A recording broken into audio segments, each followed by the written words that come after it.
So Pokemon Scarlet and Violet are finally here, and you know what that means.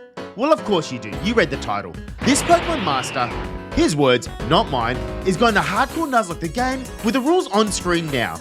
Well, actually, I'm going to add a couple more rules just for this run. First rule is I'm only going to be using new Pokemon. So if you're hoping for Pikachus, Charizards, and Lucarios, that ain't happening. And the second will be that I will explore an area before I make any captures, as this is a new game and I want to enjoy it in all its glory. We start the game off in a house, looking like a dweeb, and of course, Nintendo shamelessly plugging their latest console. Really? We just have a squirrel chilling in the house? Okay. Wow, Master Tic Tac. Now that's what I'm talking about. Finally, someone's showing me the respect I deserve. And now it's finally time to pick our starter. You don't need to show them all to me, Professor. Just give me the... Wait, Professor, I don't need time to think. Just leave me with the... Oh, he's gone now. You know what? Let's speed run through the opening part of the game, as we all know what happens here. We meet our neighbor who wants to be friends. That ain't happening. I grab the best starter, Quaxley of course. Yeah, you can fight me. Beat up a champion trainer with Donald. That's Quaxley's name, by the way. And finally, we can do the catching tutorial. Okay, this is not a drill. That's right. That's a Lechonk in the flesh. I'm not even going to bother exploring the area first. I know I want that pig. We capture the Lechonk and it gets the name Pork Chops. Oh, and just quickly, if you want to watch me do these runs live, subscribe to the channel and YouTube should notify you when I'm on. So one thing I noticed right away in the game is that there are lots. And I mean lots of items. In fact, I'm pretty sure they just keep respawning. Hey buddy, I feel like we're dangerously close to the edge here. Maybe we should take a step back? Yeah, well, so much for that. The mysterious Pokemon seems too weak to move. Maybe we can give it something to perk it up. Sure buddy, here's a potion. Really, that didn't work? What about a revive? Oh, you want a sandwich. It's a Houndoom. Luckily I picked the water type and... what? What do you mean there's no way to run? Am I really about to wipe here? Oh, so you're just gonna grab me and, well, up we go, I guess. Are you okay there, buddy? You don't look too good. Oh, you just straight into a battle then. Okay. Donald, can you just water gun that squirrel for me, please?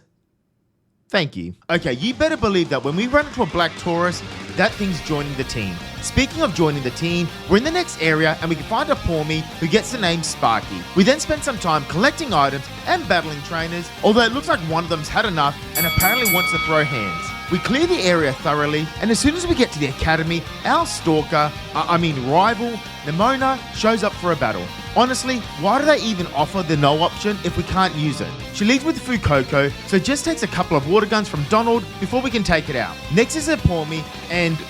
wait, what's this? Right. So her electric bear just crystallized and grew a light bulb on its head. For those who don't know what this is called terrestrializing, and it basically turns your Pokemon into a single typing and then gives you a boost to your stab moves. Thankfully, Water Gun does enough damage to allow Sparky to come in and finish it off with a couple of quick attacks. We make it to the academy, and you know what? This place ain't half bad. But of course, no Pokemon game is complete without the region's local bullies.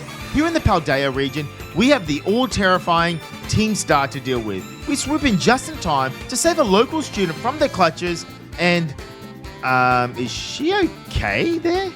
Right, so now that we've settled, let me quickly explain how this game works. First we have Nemona. This is the traditional, just collect 8 gym badges and take on the Pokemon League to become champion. Next is Avern, and he wants us to track down and defeat the 5 Titan Pokemon, giving us a badge for each one.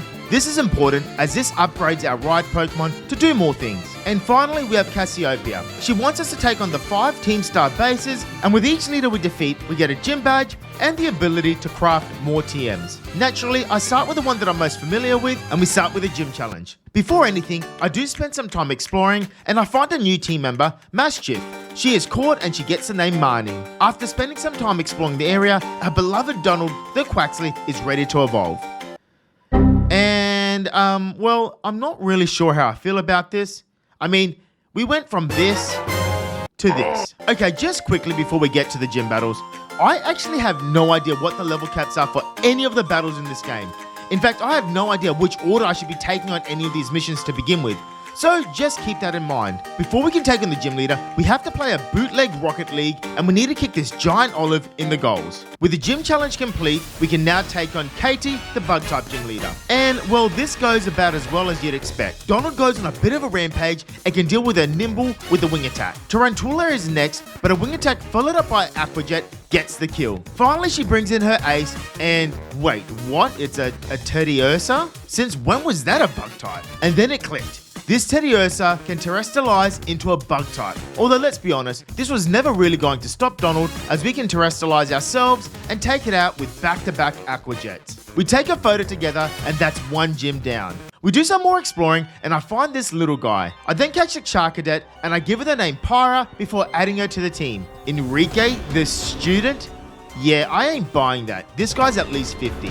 I decided to try one of the Titan fights next, and the closest one to me was the Stony Cliff Titan. On our way there, we do some more exploring, and we find ourselves a new Pokemon, Knackley. It's then called Toad, and the team is finally full. Not long after, our boy Pork Chops, the Lechonk, evolves into an Oinkalongi, into its final evolution. Sparky also gets a little bit jealous and decides to evolve into a Pormo. Right, I've played through enough RPGs to know that this is a trap. Yep, thought so. We make it to the giant rock crab, and Donald 1v1s his poor excuse of a Pokemon pretty easily. It then takes some performance enhancing herbs and wants a rematch. This time Avern is here to help out, and we can beat it comfortably in a 2v1 battle. Hey Avern, are you okay there, buddy? He takes a selfie with us, makes us a sandwich, and now we can run faster with Koraidon. From here, we're not far from another gym, so I make my way to the next town, Artisan, where the grass-type gym leader awaits us. Before we can take him on, we need to find 10 sunflowers around the town as the gym test, which thankfully doesn't take too long. Yeah, how did you not just break every bone in your body when jumping off that windmill? Bracius, the gym leader, accepts a challenge, and I kid you not, it starts raining mid-dialogue, meaning my plan, leading with my fire-type Pyra, goes down the drain. As I'm leading with Pyra, I decide to go all in, and I terrestrialize and go for an Ember, which doesn't even hit Petilil for half its health, although we do get the burn. Eventually we take it out with Embers and burn damage while staying relatively healthy thanks to Shell Bell. Next he brings in a Smoliv, and once again Pyra can 1v1 it pretty comfortably with Embers. Last is Sudowoodo, and I know this thing has a rock type move waiting for me. I switch in Pork Chops, who can eat the rock throw and then slowly whittle it down. Eventually he gets too low on health, so I switch in Marnie to finish it off with a couple of bites. Hey Bracius, you need to chill out, champ. He then gives us the gym badge and we take a photo together. As we're exploring the area, we come across one of my most anticipated Pokemon in the game, Sizala. We capture it and I give him the name Lizard. Yeah, I know, I was kind of stumped for name ideas at the time, so yeah, sorry. Porkchop goes into the box for now, and we're ready to take on our first Team Star base. Before we can take on the boss, we must clear through a bunch of Pokemon first. This is done with the auto battle feature, and we can have 3 Pokemon out at the same time. Wait, what? I've set up Pokemon like this before or maybe not hundreds of times, and they don't actually die. They usually just come back to you on 1 HP. Sorry about that, Marnie. We clear the Pokemon, and now Mela, the boss of the fire crew, makes an appearance. She comes out raging on a car-like Pokemon, and we start the battle, and I realize I made a pretty big mistake. Yeah, I'm quite underleveled for this boss fight. She leads with Torkoal, and I've Lizard out. I go for the breaking swipe, dropping Torkoal's attack, but doing laughable damage in return. She responds with a Flame Wheel, and of course, this stupid turtle gets the burn on its first attempt. I leave Lizard in to chip away as much as he can until his health gets low. Toad switches in, and of course, we get hit with a critical hit Clear Smog as we switch in. Next is Sparky, and although she takes big damage as she switches in, we have no other choice but to risk a crit, and we go for a Nuzzle. Torkoal goes for another Clear Smog, and Sparky survives on 2 HP. Now it's time to bring in Donald, and unfortunately, we still take damage on the switch in. We have no choice, and we have to terrestrialize Donald and go for Aqua Cutters, which is so close to taking it out. But we get a slice of luck, and the turtle is fully paralyzed, allowing Donald to go for the kill on his next turn. Now it's time to take out her car. We dodge a Screech on our first turn, and we hit back hard with an Aqua Cutter. It then lands a Screech, dropping our defense, but we're too deep in now, and we have to keep the attack up, going for another Aqua Cutter. We dodge another big Screech, and we counter hard with another Aqua Cutter, almost taking it out. It then finally goes for an attack, and it hits me hard with a Blazing Torque, but Donald can take the hit, and then we end the battle with one more Aqua Cutter. They show us a cutscene of the Team Star bosses, and it seems that Mela used to be picked on when she was at the academy. We take a photo together, well, kind of, and she gives us her gym badge. From here, I decided to take on another Titan Pokemon, going for the Open Sky Titan. We scale the mountain while dodging some rolling boulders being dropped from the giant Pokemon. We get to the top and we are spotted, forcing us to battle it. Although we are clearly over-leveled for this fight, and we breeze past this Titan with the help of Avon. As usual, we grab the herb, take a photo together, and Avon makes us a sandwich. We give Koraidon the sandwich, and now we can swim through water. Avon then tells us why he's really hunting for the Titan Pokemon, and it's because of the special herbs. His Mabostiff has been sick, and no amount of potions or Pokemon centers can seem to heal him. He only wants to get the herbs as he thinks that will heal his Pokemon back up. It's kind of a sad story if I'm being honest, and it was at this point that I started to like Avon. Now that we can surf, we make our way to the next area and we finally come across a black Taurus. We catch our bull and it gets the name Shadow. I was actually hoping he was a dark type, but it turns out he's a pure fighting type. We go back on the gym hunt and our next stop is Levincia. But before we can take on the gym, Nimona hunts us down and forces us to battle her. This ends up being a clean sweep as Shadow can take out the Rockruff and the Pawmi pretty easily. Then Donald tags in to finish off her Krakola with a terrestrialized Aqua Cutter. After the battle, Toad evolves into something you see straight out of Minecraft. And to be honest, it's not my favorite. Okay, there's no chance I run into a Jolteon and I don't at least interact with it once. Iona is the next gym leader, and after a few games of Where's Wally with the director, we have completed the gym challenge. Now it's time to battle Iona, and hold up, what's with her teeth? Yeah, you know what, I don't even want to know. She leads with a Watch Roll, and I have Shadow out. Shadow wins a 1v1 battle with a couple of headbutts, however we do lose our Cherry Berry to a Pluck. Bellinbot is next to come in, and this brings Shadow into the red, forcing me to switch him out. I switch in Pork Chops, and a couple of headbutts later, we take it out. Next is Luxio, and a couple of digs from Pork Chops is enough to send it back to Iona. Last is our ace Mismagius, and this thing terrestrializes into an electric type with the ability Levitate, basically giving it no weaknesses. Thankfully, we can whittle it down with our Pokemon, and Lizard can swoop in and take it out with a breaking swipe. We grab our photo, and more importantly, a gym badge, and we're done here. The adventure continues, and I decided to hunt down another Titan Pokemon, as it seems they have been lower leveled compared to the rest of the challenges. As we make our way to the lurking Steel Titan, we come across our next encounter, Varoom. It gets the name Timpot, and I put it in the box for now. We hunt down the Titan, and Avon once again finds us at the exact moment the Pokemon powers up. Although we are a little underleveled for this fight, Shadow can work up, raising his attack stats, and eventually take it out with some terrestrialized double kicks. We find the next herb, take another photo with Avron, and of course, get the Steel Badge. Koraidon now has the ability to jump higher, and arguably more importantly, Avon's Pokemon is showing some more signs of recovery. I'm actually genuinely invested in this story, by the way. With 3 gyms down and 3 Titans conquered, I feel like it's time to take on another Team Star base. Oh, and I forgot to mention this last time, but Director Cavill is kind of tagging along in this mission. He seems to think he's fooling us with his disguise as Clive, but yeah, I don't know. We storm the base and we clear out the loose Pokemon with ease, and now it's time for the boss Giacomo to come out to face us. And it turns out that I was supposed to fight this guy before Mela. Shadow makes light work of both his Pornard and the modified Reveroom by terrestrializing and double kicking his way through both of them. We get our photo and he gives us the badge. After some more exploring, we gain ourselves another encounter, and this time it's a Capsicid that I call Shellhead. Thankfully, this is a stone evolution, and by using a Firestone, we get a Firegrass type Pokemon, Skullbelane.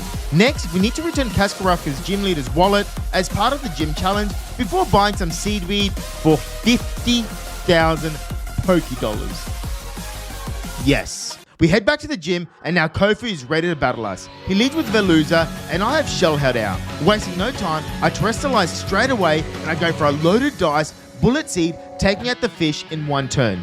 Trio is next, and although it hits me with a headbutt, it also goes down to a Bullet Seed. Last is Crabominal, and because this thing terrestrializes, it becomes a pure water type, meaning Bullet Seeds are super effective. It then hits us hard with a Slam, and I decided to play it safe by switching in Lizard just in case it has a priority move, although it turns out that it didn't, and we get the win either way. Kofu's looking rather jolly, and we get the gym badge, and probably my favorite photo so far. We continue our momentum and head to the next gym challenge at Medali. The gym challenge here forces you to battle random trainers and use the hints they give you to order a secret menu item at the restaurant. For those who are wondering, this is what you need to order. By ordering the secret menu item, we summon perhaps the most miserable looking guy in Pokemon, Larry. This gym ends up being a training ground for Shadow, as all we have to do is set up with bulk ups, raising both her attack and defense stats. Once we're done, we terrestrialize and we start double kicking our way through Larry's team one by one. When Raptor comes out, it does drop our attack with Intimidate, but it turns into a pure normal type when it terrestrializes, meaning we can simply take it out with a super effective double kick. After the battle, Donald is ready to evolve, and now we have a Quacklerball. Look, it's not what I was expecting, but I actually don't mind it. We grab our gym badge while Larry shouts us lunch. You may be La Primera, but you can't go stealing him from me. Now, ladies, there's plenty of me to go around, okay? No need to fight. Haha, I suppose I'll get in line. Now, Nimona wants a battle, and Shadow completely wars her team. Shadow can set up with bulk ups on her Lycanroc, and then from here, it's an easy sweep through all her Pokemon. After the battle, I decided to continue the Titan quest, with the Quaking Earth Titan being close. We get to the Titan, and this thing looks like a Mega Evolved Donphan. We are actually pretty underleveled for this fight, but both Avern and I have the type advantage, and we can deal with this oversized Pokemon. Once again, we get the herb in the cave, and we take a photo with Avern. Koraidon now has the ability to glide through the air, but more importantly, Mabostiff is recovering with every herb we give him. We then do some more exploring, and we run into another encounter, Lokix. We catch the Dark Bug Pokemon and give her the name Ninja. There's also a Team Star base relatively close by, so I make the choice to head there next. We storm through the base, disposing of all the Pokemon until the boss, Atticus, shows up. Now let's cut to the chase. I am pretty overleveled for this fight. Because of this, Shadow can take control of this fight by simply bulking up and then earthquaking everything in its sight. His Starmobile is a little tankier than expected, but it still goes down to a few earthquakes from Shadow, giving us the win. At this point, we start to learn that Team Star only exists because they were a bunch of kids being bullied, and they necessarily weren't the bad guys. We grab our photo and our badge, and we make our way to Alphanada, where the next gym leader awaits. On the way there, we do catch ourselves a new team member, Houndstone. He gets named Glow, and he joins the team. We start the gym challenge, and it's probably the simplest one yet. We just need to press the corresponding buttons based off what the Medichan shows. They do throw in a couple of battles in between, but all in all, it's easy. Now we need to deal with Tulip, who looks like she has a milk mustache. She leads with Farigiraf, and I have Lizard out. Lizard goes for a shift gear, raising my speed and attack. Farigiraf then hits me hard with a Zen headbutt, almost bringing me down to half health. I go for one more, doubling my attack, and Farigiraf brings me down to the red. Confident that a +2 super effective bite will get the kill, I go for it, and well, yeah. Even with the Shell Bell recovery, Lizard can't survive another hit, but we get a huge flinch, allowing us to follow through with one more bite, getting the kill. Gardevoir comes in, and I have no intentions of hanging around, so I do a U-turn, doing decent damage. Expecting a psychic move, I switch in Ninja, only to realize that Gardevoir is part Fairy type, and would always have gone for a Fairy move against a Dragon type.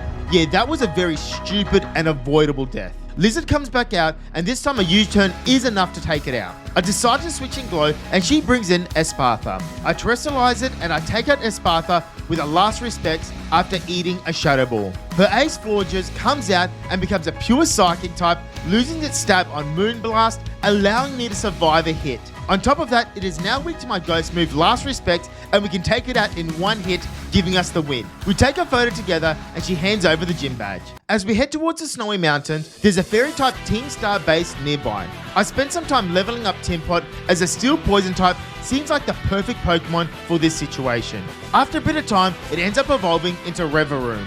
With my new Pokemon, I decide to pay the Fairy base a visit. And by visit, I mean storm the base and kill every Pokemon in my sight until the boss comes out. And of course, the Fairy Crew boss Ortega does eventually show his face. We start the battle, and I lead with Lizard, as it's recently learned a new move called Shed Tail, and this thing is broken.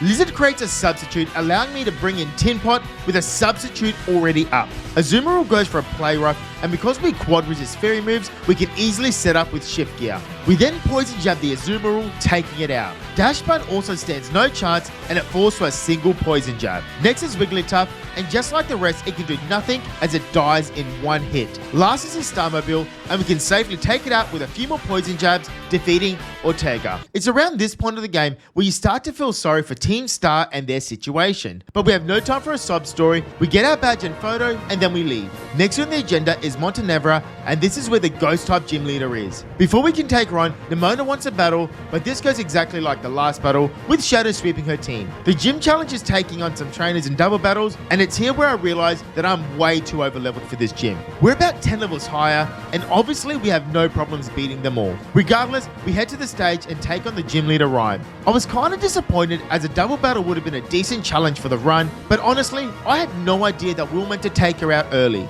We get our 7th gym badge and a mandatory selfie with Rhyme. After that mismatch with Rhyme, I go straight to the next gym leader as I'm worried about the level caps. We slide down the mountain on a Coradon, and that completes the final gym challenge of the game. Now it's time to take on Crusher, the Ice-type leader. Donald takes a lead against a Frostmoth, and although we are overleveled, it's still closer than our last battle. Donald sets up with some workups while eating and dodging blizzards from Frostmoth. After setting up, we tackle the Frostmoth with an acrobatics. Beatrix comes in, but this poor bear can't do anything as it falls to a low sweep. Set Titan is next, but just like the bear before him, a low sweep is all it takes to get the kill. Last is her Altaria, and we already know that this will transform into a pure ice type, letting us one-shot it with a low sweep. I do some more item gathering, and we get our hands on an auspicious armor, which allows us to evolve Pyra. We use the item, and we get ourselves a Mirage, which is a fire psychic type. We then decided to take on the last Titan quest, the False Dragon, so we can unlock Coridon's last ability. We come up against a Dondozo, which is not too difficult to beat using Shellhead and Bullet Seeds. But unlike the other Titan Pokemon, we end up having a second fight. And although this Tatsugiri looks smaller, this thing was much bulkier and harder to take out. However, we do get the job done without any real issues. Finally, we get our hands on the last mystical herb, and we can put an end to this quest. Coridon then gets his final ability, which allows him to climb up walls, making it possible to go literally anywhere in the game. And of course, we can't forget about my boss Tiff.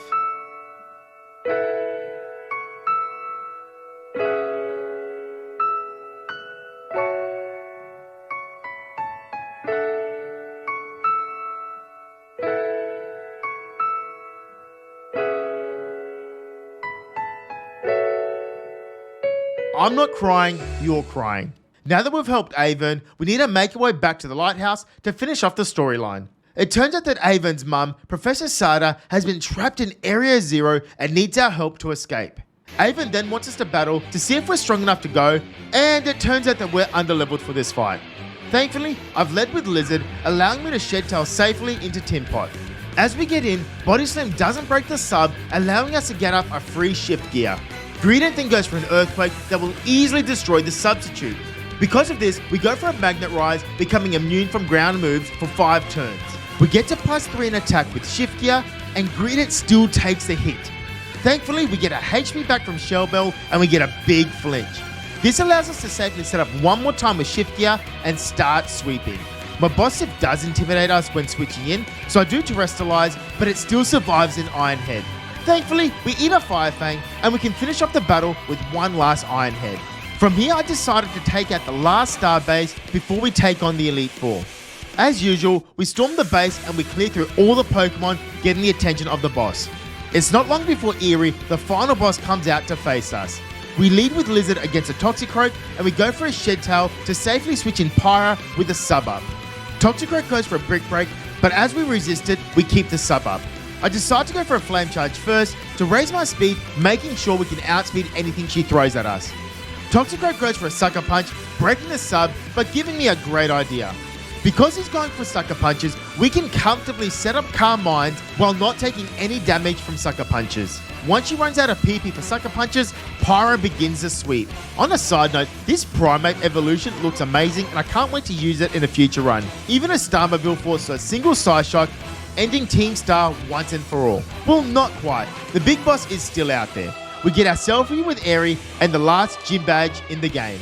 Operation Starfall is not over yet, as we do need to meet up with Clive to take out the big boss. Expecting this to be similar to the Avern fight, I opted to challenge the Elite Four first, as I don't really want to be overleveled for the Elite Four. I decided to get my team to level 60 and head to the Elite Four building. We get to the Elite Four, and unlike any other Pokemon game, we have to pass a quiz before we can take on the challenge. The music is suspenseful, and the questions are, well, they're like this. We pass the quiz and we can now finally start the battles. First up is Rika, and it turns out that she uses ground types. I lead with Lizard against her Wish Cash and I go straight for the Shed Tail, bringing in Shellhead safely. Wish Cash lands a Blizzard and the sub breaks immediately. I take no chances and I terrestrialize Shellhead and go big with quite effective Bullet Seeds, taking out her first Pokemon. Camerupt comes in next, and because it's a pure grass type now, I need to switch in Donald. Donald comes in and Camerupt yawns us, making us drowsy. We use Aqua Step, taking out the Camerupt, but also falling asleep at the end of our turn. Next is Dolphin, so I hard switch in Shellhead, who can eat an Earthquake. I then go for Bullet Seed, and thanks to the loaded dice, we get 4 hits off, taking it out in 1 turn. Next is Duck Trio, and it sets up a Sandstorm, but then it also falls to Bullet Seeds. Last is our ace, Clodagh, and yikes, they really did whoop it dirty in this game. Once again, all it takes is a few Bullet Seeds, and we take out the first Elite Four member. Unlike other games, battles are done in the same room, and they just call out the next member to face me one by one. Thankfully, they still give you an opportunity to heal between battles. The next is a Toddler Poppy, and I stick with the same strategy, leading with Lizard. She leads with Copperaja, so I Shed Tail out of there and I bring in Shadow, who can drop its attack with Intimidate. The sub does die after 1 play rough, but we stay in and we start bulking up. We get up 3 bulk ups before I decide to start attacking with double kicks, taking it out. Corviknight does come in and survive a double kick, but we can take it out on the next turn. Bronzong is next, and we can use an Assurance to slap that bell straight back to Poppy. Magnezone swoops in, and although Earthquake would do more damage, I expect it to have Sturdy, and a double kick takes care of that. Last is Erase Tinkerton, and this thing helps me out by terrestrializing, losing its fairy typing, and allowing me to hit it with super effective damage with double kicks. Next up, we have the most miserable man in Pokemon, Larry. I was tempted to lead with Shadow, as I know he has normal types, but I stuck with my Lizard plan, and thankfully that paid off as he now has flying types. He leads with Tropius, so I go for a Shift Gear, raising my speed and attack, hoping to set up on it. But of course, this thing has Dragon Pulse, bringing me down to half health. I go for an Ice Spinner, which can easily take it out as it's quite effective, but next comes in Staraptor, and this Pokemon intimidates me, dropping my attack. Knowing that it most likely has close combat, I Shed Tail out of there and I bring in Pyra, who can easily eat a fighting move. It goes for another close combat, breaking the sub, but it falls to a Flamethrower from Pyra. Oricorio is next, and this thing does decent damage with a Revelation Dance to Pyra, but we do respond with a Flamethrower, doing a big chunk of damage back. Pyra is then hit with a Teeter Dance, becoming confused, but thankfully she holds her composure and takes out the Oricorio with a second Flamethrower. Altaria is next to come in, and I don't want to leave in Pyra because she's confused. So I switch in Timpot, who eats a Dragon Pulse on the switch. Timpot then terrestrializes, and we go for a Shift Gear, raising his speed and attack. Altaria responds with a Flamethrower and brings me dangerously low on health. We have no choice but to attack, and although we fall short, the recovery from Shell Bell is enough to let us survive a second Flamethrower from Altaria. We take it out on the next turn, although Timpot is on its last legs. Flamingo is his ace, and at this point I take a big risk trying to go for the kill, but we fall just short, and the Throat Chop is enough to end Timpot's life. I then bring in Shadow to finish off the battle with an Assurance, and now we only have 1 member left. Last but not least is Hassel, who is the self-proclaimed Dragon Master. As usual, Lizard takes the lead, but this time I go for a quad-effective Ice Spinner, which takes out his Novern in 1 single hit. Hassel then bizarrely brings in another Pokemon quad weak to Ice, a Flapple. Next is Dragalge, and after some thought, I go for a Stab Dragon Claw, which is enough to one-shot this Pokemon. Now it's Haxorus, and this thing terrifies me. This time I Shed Tail out of here and I switch in Shadow, who can get a big Intimidate off, but the sub still breaks to a Dragon Claw. I go for a bulk up, raising my defense and attack while eating a Dragon Claw from the weakened Haxorus. Feeling confident, we go for another bulk up once again and we eat another Dragon Claw. Now it's time to attack, and Shadow terrestrializes, going for a double kick, and somehow this monster survives it. We do take it out on the next turn, and now it's time for the ace. Hassel then brings in a Pokemon that I've never seen before, Baxcalibur. We then go for a +2 stab, terrestrialize double kick, and this only just does over half damage. That thing is an absolute tank. It responds hard with a Glaive Rush, and considering we're +2 in defense, this thing does ridiculous damage. But Shadow survives a hit, and we can take out his last Pokemon with a double kick. This gives us the win over the Elite Four and setting up a battle with the champion. They heal our team, and we make our way outside to the champion Greeter. Once again I lead with Lizard, and she sends in Espartha. Lizard Shed Tails out of there, and I switch in Pyra into a Dazzling Gleam, which is not very effective, allowing the sub to survive. Espartha then goes for a Lumia Crash, breaking the sub, but Pyra can respond with a big super effective Shadow Ball, taking out the Psychic Inu. Gritter then decides to throw by bringing in an overleveling. This thing literally has paper special defense, and a stab flamethrower absolutely melts this into a giant puddle. Next she brings in King Gambit, and my god, this Bishop evolution looks amazing. Unfortunately for it, Pyra can simply outspeed it and burn it to a crisp with a flamethrower. Next is Veluza, and I've decided to go for a Shadow Ball, which is just short from getting the KO. It hits me hard with a liquidation, but we do survive. Pyra finishes off the fish with the second Shadow Ball, and now we have her on the ropes. Go-Goat comes in, and this poor Pokemon is literally put out to the slaughter and is destroyed by a super effective flamethrower from Pyra. Last is erased Glimora, and I have no idea what typing this thing is. Regardless, I need a swap out, so I decided to bring in Donald, as it kind of looks like a water type, so I'm expecting a water move. It ends up going for an earth power, which we can eat on the switch in, but more importantly, it's terrestrialized into a rock type, meaning Donald can also power up and take it out with 2 power steps. And with that, ladies and gentlemen, we have beaten Pokémon Scarlet. Or have we? I mean, the credits haven't even rolled yet. Then I remembered we still need to complete the Operation Starfall mission by taking out the big boss. We go to Clive and he reveals his not-so-secret identity that he's actually the director of the academy. Although one plot twist I was not expecting is that it reveals himself to be Cassiopeia, the big boss from Team Star. We start the battle with the director and we manage to take him out without too much hassle with clever switches and exploiting his weaknesses. His Gyarados was a bit of a pain, but besides that, the rest of his team was dealt with pretty easily. After the battle, he reveals that he actually isn't the big boss, and we need to go to the courtyard at night to face the mystery person. We head there at night, and it turns out that the big boss is Penny. You know, the girl that we helped save right at the start of the game? She has a team full of Eevee evolutions, minus an Espeon and Glaceon. The battle's pretty straightforward as I shed tail with Lizard, bringing in Donald, who can set up with Sword Stances. From here we can sweep her entire team one by one without much stress at all. After beating Penny, we have one more battle with Neoma. Unfortunately, this battle is quite underwhelming, and we can sweep her team in our sleep with Shadow and Bulk Ups. Thankfully, she actually isn't the true final battle. After completing all 3 storylines, we can now save Professor Sada from Area 0 with Avern, Nemona, and Petty. We make our way down to the deepest parts of Area 0 while coming across some strange looking Pokemon along the way. We get to the bottom and we find the laboratory that the professor is trapped in. Once we open the portal, a bunch of ancient Pokemon come out and attack us. The rest of the guys agree to stay and take care of the Pokemon while I go on ahead to save the professor. Or so I thought. It turns out that she's actually a robot and the real professor died in an explosion years ago. She lured us down here as she wants us to destroy a time machine that Professor Sada created. This is because it's gone out of control and a ton of ancient Pokemon have been running rampant. We follow her down and she informs us that she is programmed to attack us if we do attempt to break the time machine. And in order to stop it, we need to beat her in a Pokemon battle.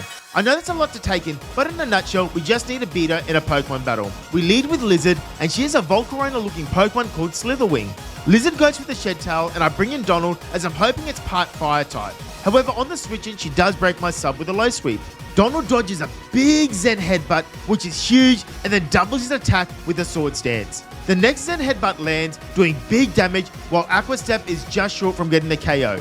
But because of the speed increase, we can now outspeed and take it out on the next turn. Next is Scream Tail, a bootleg version of Jigglypuff. I terrestrialize with Donald, and I'm hoping another Aqua Step will get the kill, but it falls short. We get hit hard with a Play Rough while also getting our attack dropped. Thankfully, we do survive the hit as we are now a pure water type. Next is Fluttermane, which kinda looks like Mischievous. Thankfully, this thing can be outsped and one-shotted with a big Aqua Step. Next is Sandy Shocks, the Magneton Mutant.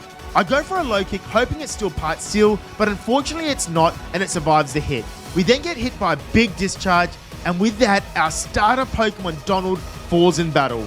Pyra comes in and gets revenge for Donald by taking it out with a big flamethrower. Brute Bonnet is next, and this thing is weak to fire, but it survives the hit and responds with a big payback, almost taking me out. On the next turn, I put it out of its misery with another flamethrower, and we're down to our last Pokemon, Roaring Moon. This Mega Evolved looking Salamence is a huge threat. It takes out Pyra before we can even get a hit off, and now we've lost 2 Pokemon in this fight. I bring in Shadow, and we get it to low health with double kicks, but unfortunately Shadow goes down to a couple of Dragon Claws, putting us in a really bad spot. But all is not lost. I still have an ace up my sleeve, Lizard. I switch in my Rapid Dragon Pokemon and we can outspeed and hit it with a super effective Dragon Claw, taking it out. After the battle, we have a 1v1 battle with Koraidon, but I'm pretty sure that's a scripted fight that you can't lose. And now finally, after all that, the credits roll. Thank you for watching, and I'll see you next time.